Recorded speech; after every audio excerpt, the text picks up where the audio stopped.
G'day world, Chris Hogan coming to you live from the Star Gold Coast, which is the Young Professionals Gold Coast City Leaders Forum, and I have with me Tegan Boorman from Boorman Lawyers. How are you, Tegan? Good, thanks. How did you like today? It was great. It's always a good opportunity to network with other like-minded professionals and to meet people in our profession that we don't always get to mix with, and the ones that we do, it's always good to catch up with and learn what's happening in their own world.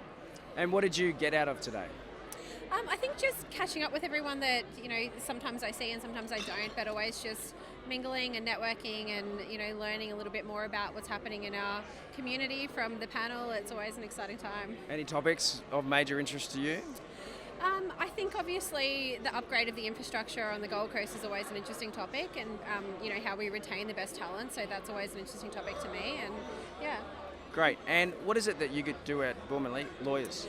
So we do corporate commercial law as well as crime. Me personally, I handle influencer marketing and all sorts of marketing and creative law. So I do something a little bit different to what the other Gold Coast lawyers do, and it's an exciting time for me. Absolutely it is. So what are the influencers needing legal advice on?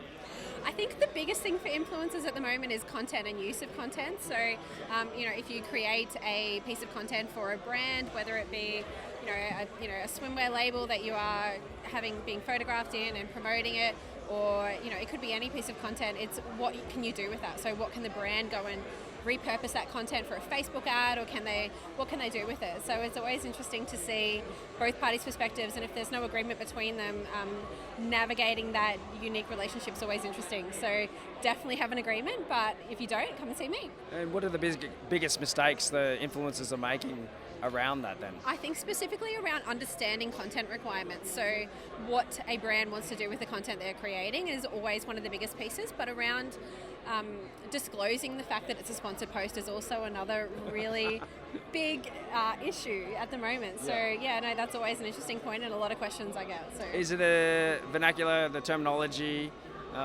very important there that they say sponsored, or? The specific terminology is not the important thing. It's the fact that the audience is aware of the fact that it's sponsored content. So there's no magical word that you can use around hashtag ad or hashtag sponsored, which I think a lot of people think is, key buzzwords, but it's around whether or not, your audience as an influencer will be aware of the fact that that was sponsored content. So that's unique to the positioning for that particular influencer, and it might be that at one point they've disclosed that they're part of a family or a group and it's an ongoing campaign for 3 months, and you don't need to have ad every time, but as long as their audience is aware of the fact that you are a somewhat ambassador, then that takes you a long way.